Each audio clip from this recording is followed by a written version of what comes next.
Salute. Welcome to the Real Big Fruit Podcast. I am your host, Big Fruit, the Michael Jordan of recording, also known as the voice of the streets. How y'all doing out there? Y'all see the title? What's popping? I got one person in the joint. Do me a favor real quick and let me know you can hear me, my brother. Let me know you can hear me. I need to know you can hear me loud and clear. I need to know that. But welcome to the Real Big Fruit Podcast. I'm your host, Big Fruit, Michael Jordan of recording. Salute, Mr. Gates, what's popping? And I am the voice of the streets. And today we are going to have a message for the streets.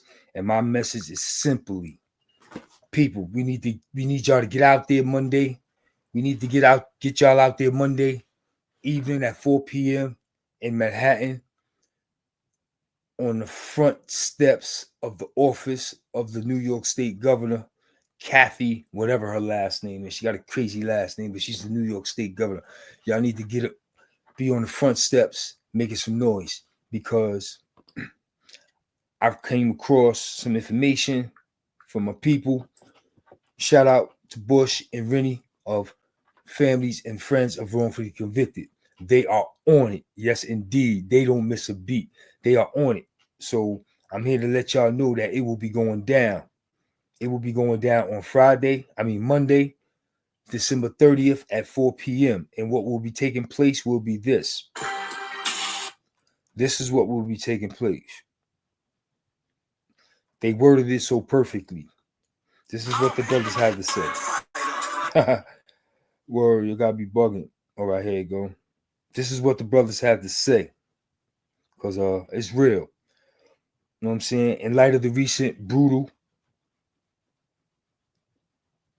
death of Robert Brooks at the hands of correctional officers at Marcy Correctional Facility in New York State Department of Corrections on this Monday, December 30th at 4 p.m. A host of formerly incarcerated individuals, meaning dudes on parole, dudes off parole. It's going to be a host of them. A host of formerly incarcerated people, as well as community activists, religious leaders, and other grassroots organizations in our communities.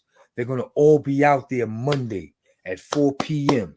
on the front steps of the governor, raising hell, demanding justice for this brother, Robert Brooks, who lost his life, who was murdered by 4, 6, 8. Yeah, because everybody who stood there and watched, y'all part of that indictment. Not just the dudes who held him, or the dudes who punched him, or the dude who shoved the shit down his throat, or the dude who kicked him. Yeah, that's how bad they did this brother, live on video. You know what I'm saying? But this is what I think happened. It's no coincidence that none of them had audio. She took 4 body cams from 4 different officers. None of them had audio, right? So this is me playing devil's advocate. None of them turned the audio on because they knew they was going to do what they do. But unbeknownst to them, they probably didn't realize that even without the audio, the shit was recorded. And I think when they got asked for the body cam, they were caught off guard. That's the only way I could think that happened, son. Yo, what's poppin', Chewy? That's the only way I could think that happened, because that shit was a little too bold to murder him on video like that. Once again, nobody had audio. It's no coincidence that nobody had audio. They all say, yo, don't turn your audio on. Not realizing that if you don't turn the audio on, the camera still records. And probably when they say, yo, let me get those body cams, they was like, huh, body cams? Yo, yeah, let me get those. Let me get those. Them shit still work. Yeah. Like certain vehicles in the street. They got certain vehicles in the street, right? The backup camera, if you get a certain feet, it starts recording. I bet you didn't know that. Yeah. Police solve crimes off backup cameras, off vehicles, because when you're within a certain feet of the car, the shit starts recording, and they can go in your phone, in your car, and get the recording of your backup cam. Yes, indeedy. I'm teaching y'all something today. Y'all better pay attention. So all the motherfuckers is going down, bro. You know what I'm saying? All of them going down. The dudes that sit there and watched, they're part of the indictment. The motherfuckers that had smirks on their face and was laughing, they should be a part of the indictment as well. You know what I'm saying? Make them pay. You know what I'm saying? We demand justice. You know what I'm saying? And when we get out there Monday at 4 p.m., we're not going to just demand justice for Robert Brooks. We're going to demand justice by demanding an investigation be taken upon all claims of physical abuse at Marcy Correctional Facility. Now, we don't want none of those claims to be sneezed upon.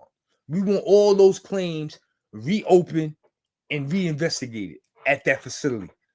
Yeah, y'all hot. Y'all hot. And she need to do something about it. You know what I'm saying? Or she can get the fuck up out of office. You know what I mean? Real talk. You know what I'm saying? Everybody watching right now. Those were high-ranking officers in that room. Absolutely. And you know how I know they was high-ranking? Because the first thing I did was look at their jackets. I saw how many stripes each one of them had. Each one of them had 4 stripes or more. That's 20 and better. Each one of them had 4 stripes or more, 20 and better. Plus, it was 2 white shirts in the room. So, yeah, all of them had some time in. That's why I'd say they're going to all retire. This shit going to cause all of them to retire before they get arrested. I'm telling you. It's going down, man. That shit was some nasty shit, man. Rest in peace to Robert Brooks. Condolences to his family. You know what I'm saying? Condolences to his family, because that shit was crazy, bro. That shit was crazy. You know what I'm saying? With the mother. Listen, man, it's a wet one in Charlotte. You know what I'm saying? But I got my grandson with me. I'm going to hit the road, take him out and get a bite to eat. I don't know what we're doing. But tonight, it is going down at after 9. You see me wearing the t-shirt. I'm promoting the business. It is going down. It is going down tonight at after 9 bar and lounge in Charlotte, North Carolina. We got the camouflage party going down. They coming through with the army fatigues and stilettos on, or the army fatigues in the Timbs. It's going down. You know what I'm saying? Your boy gonna be in the building. I'm gonna get y'all some live footage. I'm gonna get y'all some flicks. You know what I'm saying? I'm gonna do y'all right. Y'all know how I give it up. Things like this happen when they feel you have no one on the outside. Exactly. I preached that yesterday, Bill Gates. You might have not tuned in, but you can check the episode out. It's on there. It's spinning from last night. I said those things yesterday. That's the same sentiment I expressed yesterday when I said, listen, to the people, if you got loved ones, family members, friends, comrades, homies behind the wall, it's very imperative.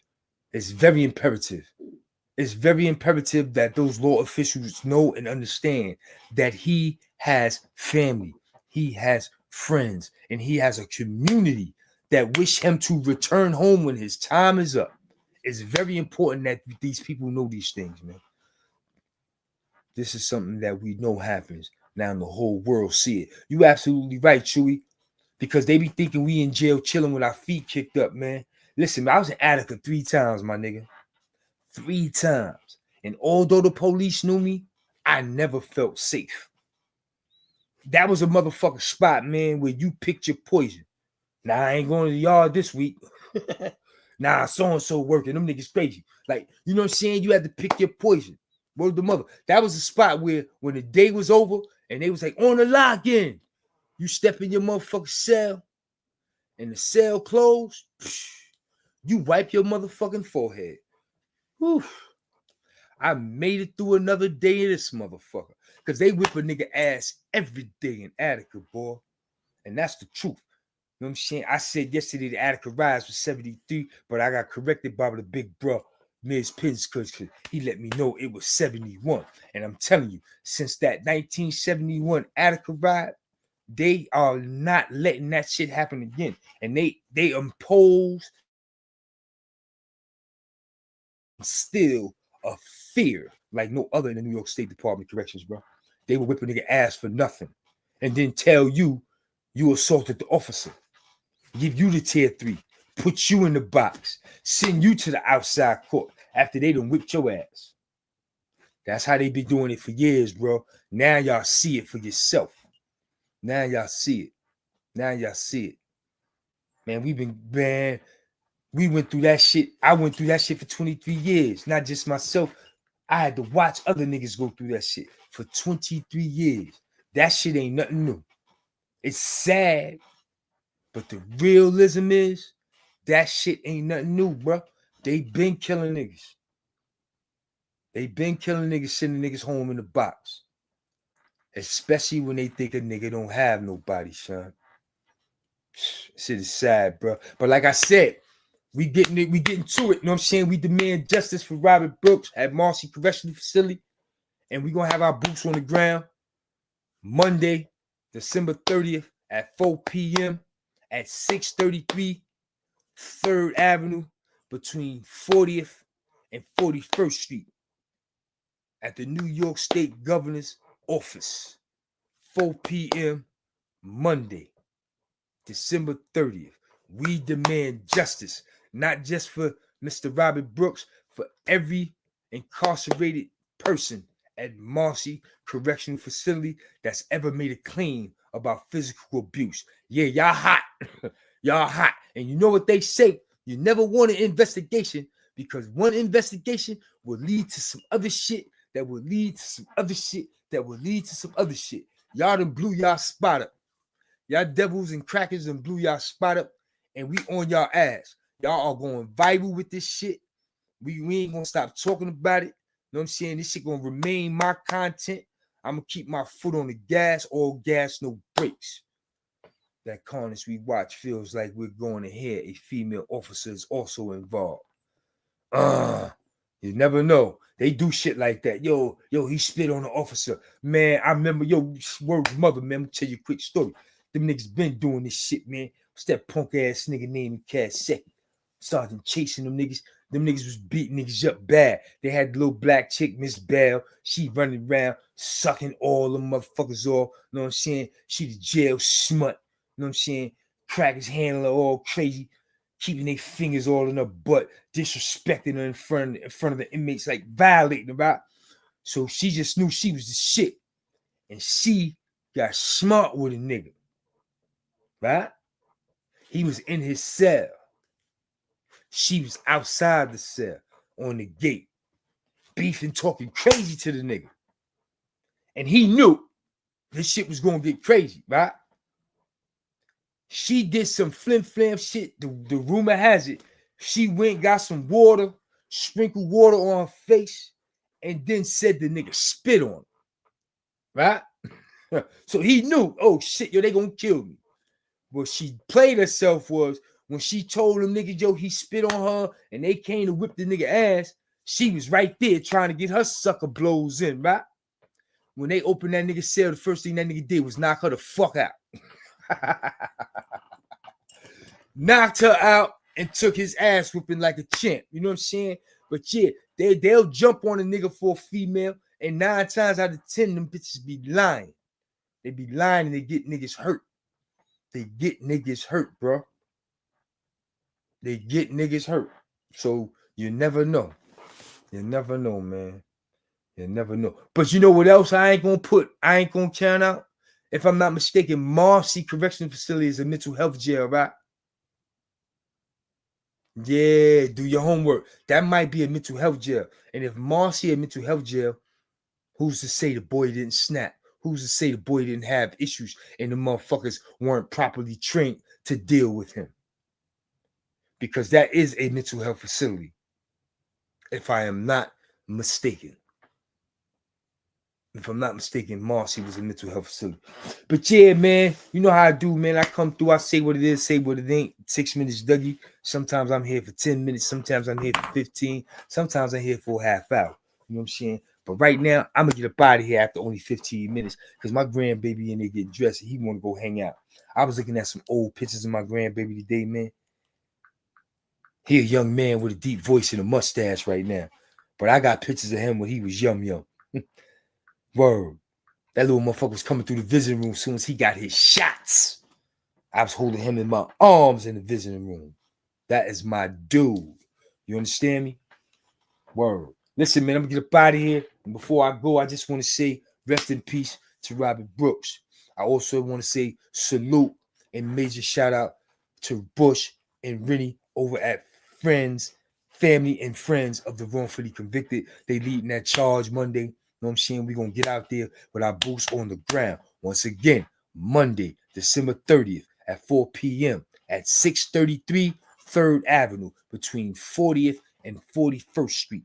It is going down at the front door and the steps of New York State Governor Kathy, whoever her name is, at her office. We demand justice for Robert Brooks and every other inmate or person that's held up at Marcy Correctional Facility. Yeah, y'all niggas is hot. We on y'all ass. Listen, man, it's your boy Big Fruit. I came through, do what I do, bless the people, let y'all know what it is, let y'all know what it ain't. I hope y'all appreciate my content. I put it in for y'all. You know what I'm saying? It's just very imperative that the streets hear this type of shit. You know what I'm saying? It's not always about the shoot 'em up, bang, bang, and the jail stories. But once again, the boys is in stores. The boys is in stores, so I'm not going to let that ride. I got to plug that in. But it's not all about that shit, son. Because I did touch on some of the physical abuse on Rikers Island we experienced. I stayed getting my ass whipped on Rikers Island. The mug stayed assaulting me. I was a 16, 17-year-old kid. I was somebody's child. And them grown-ass men was assaulting me. I got scars and wounds to this day from them grown men putting their hands on me and assaulting me. Yeah, it's real, son. But I ain't crying about it. Listen, man, until next time, y'all know what it is. Salute. Yeah, man. Can't cry about it now, son. What's done is done.